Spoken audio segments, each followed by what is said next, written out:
Hello friends, അസ്സലാമു അലൈക്കും. Welcome back to Jashi's cook book. Jashi's cook ബുക്കിലേക്ക് എല്ലാവർക്കും സ്വാഗതം.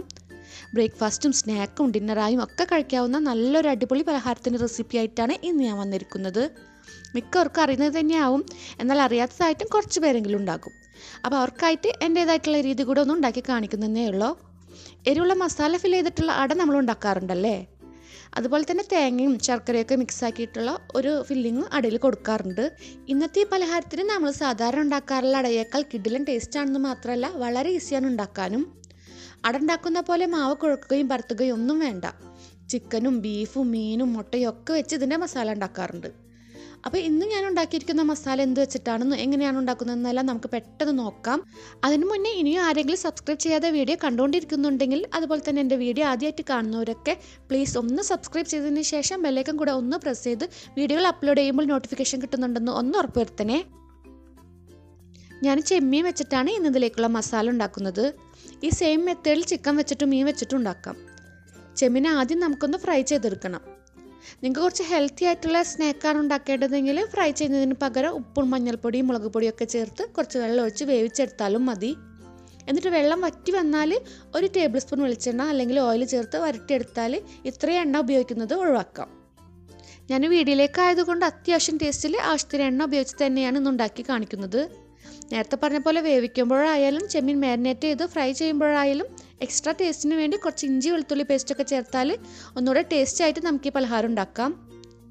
ഇപ്പം ഞാനിതിൽ നമ്മൾ സാധാരണ മീനും ചിക്കനൊക്കെ മാരിനേറ്റ് ചെയ്യുമ്പോൾ ചേർക്കുന്ന എല്ലാ ചേരുവകളും ചേർത്ത് തന്നെയാണ് ചെമ്മീൻ ഫ്രൈ ചെയ്യുന്നത്.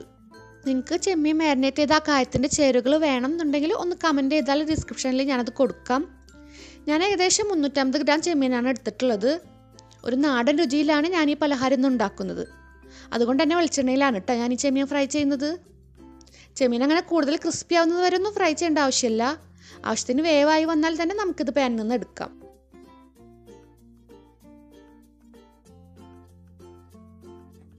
അപ്പം ചെമ്മീൻ ഇവിടെ മുഴുവനായും ഫ്രൈ ചെയ്തെടുത്തിട്ടുണ്ട്. ഈ വെളിച്ചെണ്ണയിൽ തന്നെയാണ് നമുക്ക് മസാല ഉണ്ടാക്കേണ്ടത്. പക്ഷെ ഇത്രയും എണ്ണ നമുക്ക് മസാല ഉണ്ടാക്കാൻ ആവശ്യമില്ല. അതുകൊണ്ട് പകുതിയോളം വെളിച്ചെണ്ണ നമുക്കിതിൽ നിന്ന് മാറ്റാം. ഈ മാറ്റി വെക്കുന്ന വെളിച്ചെണ്ണയിൽ നിന്ന് കുറച്ച് നമുക്ക് ഏറ്റവും ലാസ്റ്റ് ആവശ്യമുണ്ട് കേട്ടോ. അപ്പം ഇനി നമുക്ക് മസാല ഉണ്ടാക്കാം. ആദ്യം ഇതിലേക്ക് ഇഞ്ചി വെളുത്തുള്ളി പച്ചമുളക് ഇത് മൂന്നും കൂടെ ഒരുമിച്ച് ചതച്ചത് ചേർത്ത് കൊടുക്കാം. ഞാൻ 15 വെളുത്തുള്ളിയും ഒരു വലിയ കഷ്ണം ഇഞ്ചിയും പിന്നെ എരിവിനനുസരിച്ച് പച്ചമുളകാണ് എടുത്തിട്ടുള്ളത്. ഓരോരുത്തർക്ക് മസാലയിലും കറിയിലും ഒക്കെ വേണ്ട എരിവും അതുപോലെ തന്നെ നമ്മൾ വാങ്ങിക്കുന്ന പച്ചമുളകിൻ്റെ എരിവൊക്കെ വ്യത്യാസം ഉണ്ടാകും. അതുകൊണ്ടാണ് കേട്ടോ എപ്പോഴും ഞാൻ പച്ചമുളക് കൃത്യമായിട്ടുള്ള ഒരളവ് പറയാത്തത്. ഞാൻ ചേർക്കുന്ന പച്ചമുളകിൻ്റെ അതേ അളവിൽ നല്ല എരിവുള്ള പച്ചമുളക് ഉപയോഗിക്കുന്നവരെടുത്താൽ ചിലപ്പോൾ മസാലയിലെ എരിവ് ഒരുപാട് കൂടിപ്പോകും.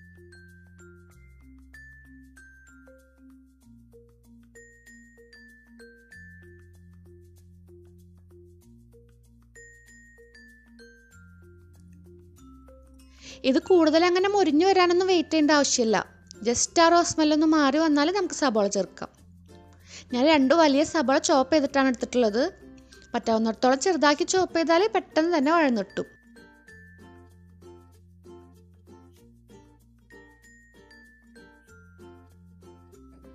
നമുക്ക് മസാലയിലേക്ക് ആവശ്യത്തിനുള്ള ഉപ്പ് കൂടെ ഇപ്പം ചേർത്ത് കൊടുക്കാം.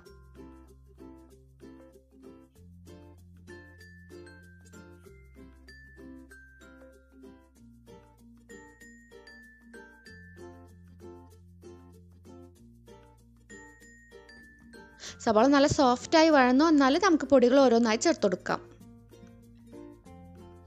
1/4 ടേബിൾ സ്പൂൺ മഞ്ഞൾപ്പൊടി, 1/2 ടേബിൾ സ്പൂൺ മുളക് പൊടി, 1/4 ടേബിൾ സ്പൂൺ ഗരം മസാലപ്പൊടി, 1/4 ടേബിൾ സ്പൂൺ പെരുംജീരകം. ഇത്രയും പൊടികൾ ചേർത്ത് പൊടികളുടെ ആ കുത്തുമണ മാറുന്നതുവരെ നന്നായി ഒന്ന് മൂപ്പിക്കാം.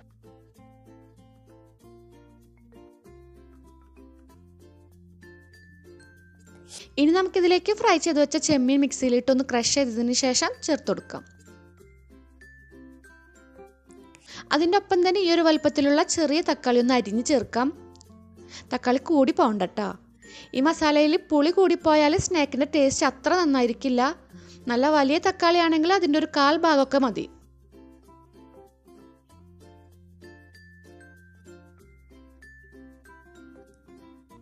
ഇനി തക്കാളി ഒന്ന് വെന്ത് കിട്ടാൻ 2 മിനിറ്റ് ഒന്ന് മൂടി വയ്ക്കാം. അപ്പം മസാല നന്നായി ചെമ്മീനിലും ചെമ്മീൻ്റെ ഫ്ലേവർ മസാലയിലും നല്ലോണം പിടിച്ചോളും. ഇനി നമുക്ക് മൂടി തുറന്ന് ഒന്നുകൂടെ നല്ലപോലെ ഇളക്കി യോജിപ്പിച്ചതിന് ശേഷം കുറച്ച് കറിവേപ്പില കൊത്തി അരിഞ്ഞത് ചേർത്ത് ഫ്ലെയിം ഓഫ് ആക്കാം.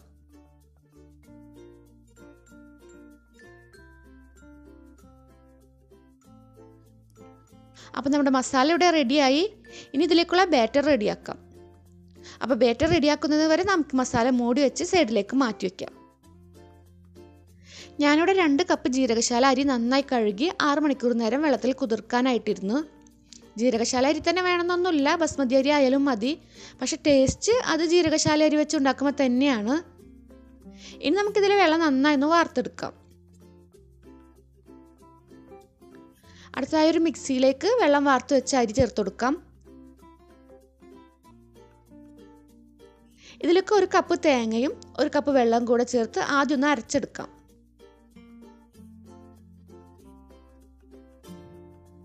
ഇത് നമുക്കൊരു ബൗളിലേക്ക് മാറ്റാം.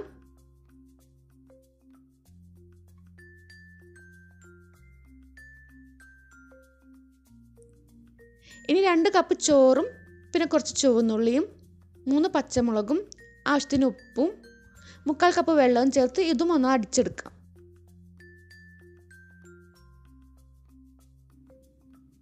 ഇതിന് ബൗളിലേക്ക് ചേർത്ത് നന്നായി ഒന്ന് മിക്സ് ആക്കാം. ഞാൻ ഈ മാവ് അങ്ങനെ മയത്തിലൊന്നല്ല അരച്ചെടുത്തിട്ടുള്ളത്. വളരെ ചെറിയ തരികളുണ്ടായാലൊന്നും ഒരു കുഴപ്പമില്ല. നിങ്ങൾക്ക് ഈ മാവ് കണ്ടാൽ അറിയുന്നുണ്ടാകും, ഇത് നമ്മൾ ഉണ്ടാക്കിയ മസാലയിലേക്ക് ആവശ്യമുള്ളതിനേക്കാളും കുറച്ച് കൂടുതലുണ്ട്. ഇതിൽ ബാക്കി വരുന്ന മാവ് വെച്ച് പിറ്റേ ദിവസം ബ്രേക്ക്ഫാസ്റ്റിന് അല്ലെങ്കിൽ 4 മണിക്ക് ചായയുടെ കൂടെ നല്ല കിഡിലിൻ പലഹാരം ഉണ്ടാക്കാം. അത് ഞാൻ വീഡിയോയുടെ ലാസ്റ്റ് കാണിക്കാം. നമ്മളുണ്ടാക്കിയ മസാലയിലേക്ക് വേണ്ട കറക്റ്റ് ബാറ്ററിലേക്കുള്ള ചേരുവകളുടെ അളവ് ഞാൻ താഴെ ഡിസ്ക്രിപ്ഷനിൽ കൊടുക്കാം. ഇനി നമുക്ക് പെട്ടെന്ന് അട ഉണ്ടാക്കാം. ഇഡ്ഡലി ചെമ്പിലാണ് നമ്മളിത് ഉണ്ടാക്കുന്നത്. അതിനായിട്ട് ഇഡ്ഡലി ചെമ്പിൻ്റെ തട്ടിൽ നമ്മൾ നേരത്തെ മാറ്റി വെച്ച ചെമ്മീൻ ഫ്രൈ ചെയ്ത് വെച്ച വെളിച്ചെണ്ണ സ്പ്രെഡ് ചെയ്ത് കൊടുക്കാം.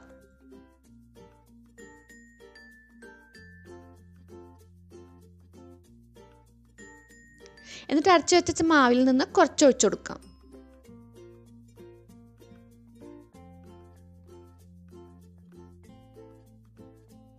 അതിന് മുകളിലായിട്ട് ചെമ്മീൻ മസാലയും അതിന് മുകളിൽ കുറച്ചുകൂടെ മാവ് ഒഴിക്കാം.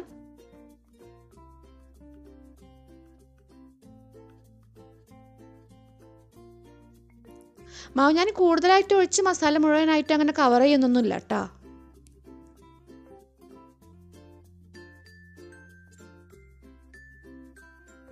എൻ്റെ ഇഡ്ഡലി ചെമ്പിൻ്റെ തട്ടുകൾക്ക് അധികം ഗ്യാപ്പില്ലാത്തതുകൊണ്ട് ആദ്യം ഒരു തട്ടിൽ മുഴുവൻ ഫില്ല് ചെയ്ത് കഴിഞ്ഞാൽ പിന്നെ ആ പകുതി അതൊന്ന് വേവിച്ചതിന് ശേഷം അടുത്ത തട്ട് വയ്ക്കുന്നുള്ളൂ. അല്ലെങ്കിൽ അടിയിലുള്ളതിൻ്റെ മാവ് മുകളിലുള്ള തട്ടിൽ ഒട്ടിപ്പിടിക്കും.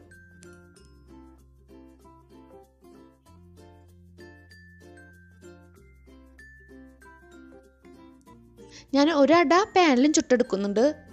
അതും സെയിം മെത്തേഡിൽ തന്നെയാണ് ചെയ്യുന്നത്. ആദ്യം ചെമ്മീൻ ഫ്രൈ ചെയ്ത വെളിച്ചെണ്ണ സ്പ്രെഡ് ചെയ്യാൻ മറക്കണ്ട. ഇത് വേവാൻ അധികം സമയമൊന്നും വേണ്ട, മുകൾ ഭാഗവും പെട്ടെന്ന് തന്നെ വെന്തിട്ടും. പക്ഷെ ഒന്നും ഒരേച്ചും കൂടെ എടുക്കണം എന്നുണ്ടെങ്കിൽ നമുക്കിത് പ്ലേറ്റിലേക്ക് മാറ്റിയതിന് ശേഷം ഒന്നുകൂടെ പാനിൽ ഓയിൽ സ്പ്രെഡ് ചെയ്ത് നേരത്തെ മുകളിലായിരുന്ന ഭാഗം അടിയിലാക്കി 2 മിനിറ്റ് ഒന്ന് വേവിച്ചെടുത്താൽ മതി. അത്യാവശ്യം ഹെവി ആയിട്ടുള്ളൊരു പലഹാരമാണ് കേട്ടത്. 2 എണ്ണം കഴിച്ചാൽ തന്നെ വയറ് ഏകദേശം ഫില്ലാകും. പക്ഷെ 2 എണ്ണത്തിലൊന്നും നിർത്താൻ പറ്റാത്ത അത്രയും ടേസ്റ്റാണ് ഇതിന്. ചിക്കനും ബീഫൊക്കെ വെച്ചുണ്ടാക്കുന്നതിനേക്കാൾ കൂടുതൽ എനിക്ക് ടേസ്റ്റ് തോന്നിയിട്ടുള്ളത് മീനും ചെമ്മീനൊക്കെ വെച്ചുണ്ടാക്കുമ്പോഴാണ്. അപ്പോൾ തീർച്ചയായും ഉണ്ടാക്കി നോക്കുക.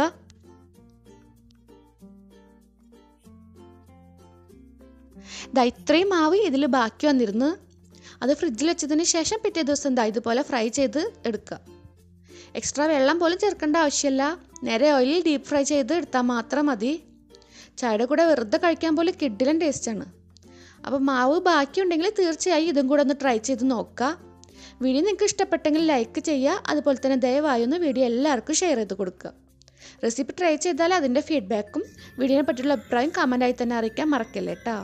അപ്പോൾ ഇൻഷാ അല്ലാഹ് ഇനി ഇതുപോലുള്ള ഈസിയും ടേസ്റ്റിയും വെറൈറ്റിയുമായിട്ടുള്ള റെസിപ്പിയുമായി അടുത്ത വീഡിയോയിലൂടെ കാണുന്നതായിരിക്കും. ബൈ, അസ്സലാമു അലൈക്കും.